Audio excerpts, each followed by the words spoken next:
আমার সমালোচনা পাচ্ছেন, ইউনূস সাহেবের সমালোচনা পাচ্ছেন, সবার সমালোচনা পাচ্ছি।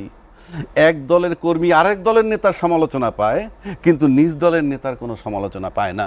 গোটা দেশবাসী যারা আমরা শয়তান ছিলাম, 6 আগস্ট থেকে তারা ফেরেশতা হয়ে গেছে। একমাত্র এইটা যদি হয় তাইলে পরে সম্ভব। তাহলে আমি কি করে চিন্তা করব 5 তারিখের শয়তান 6 তারিখে ফেরেশতা? লোক বল লাগবে না, এই মানুষ ঠিক হয়ে গেলেই হইল, তাহলে তার কোনো কথাই চলে না। আপনি যদি একটা জিনিস চিন্তা করেন, বাংলাদেশের এই পরিস্থিতিটা কেন হয়েছে, সেখানে আগে যেতে হবে আপনাকে। আপনি নদীর পাড়ে গিয়ে এখনো আবল তাবল বকে আর মেয়ে তার বাবার লাশ খোঁজে, মাঝিকে জিজ্ঞেস করে যে ভাই তোমরা কোনো লাশ দেখছো যার পায়ে সিমেন্টের বস্তা বাঁধা? আপনি চক্ষু বন্ধ করে কল্পনা করেন, আজকে যেই সেনা সদস্যরা বিচারের মুখোমুখি হয়েছে, তারা কর্মস্থল থেকে তাদের কলিগকে তুলে নিয়ে আয়না ঘরে রাখছে, তারপরে ভাত খাইছে কিভাবে? আপনি কল্পনা করেন না, ঠাকুরভাই আমাকে তুলে নিয়ে আটকে থুয়ে এইসব বাসায় ভাত খাচ্ছে। ইউ জাস্ট কল্পনা করেন। 15 বৎসর যাবৎ সমস্ত রাজনৈতিক দল নির্যাতিত হয়েছে,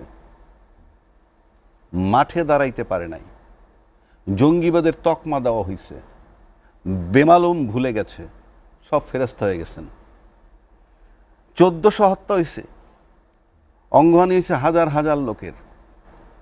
বঙ্গবন্ধু বলছিল রক্তের দাগ শুকায় নাই। বাংলাদেশের প্রতিটা রাজনীতিবিদদের কাছে এই মুহূর্তে সমস্ত রক্তের দাগ শুকিয়ে গেছে। মাত্র 14 মাসের ঘটনা। 53 বছর যারা মুক্তিযোদ্ধাকে ক্যাশ করেছে, মুক্তিযুদ্ধের পক্ষের শক্তিকে, আর আমরা জুলাই চেতনা 53 মাসও বহন করতে পারিনি।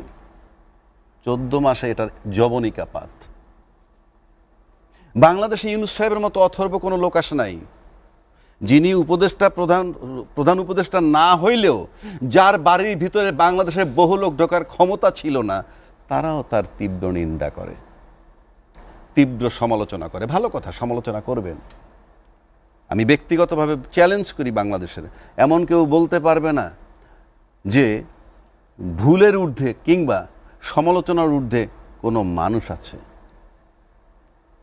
কিন্তু বাংলাদেশে আমি কোনো দলের নেতাকে দেখি, কর্মীরে দেখি নাই আজকে পর্যন্ত নিজ নিজ দলের কোনো সমালোচনা করতে। ওই সমস্ত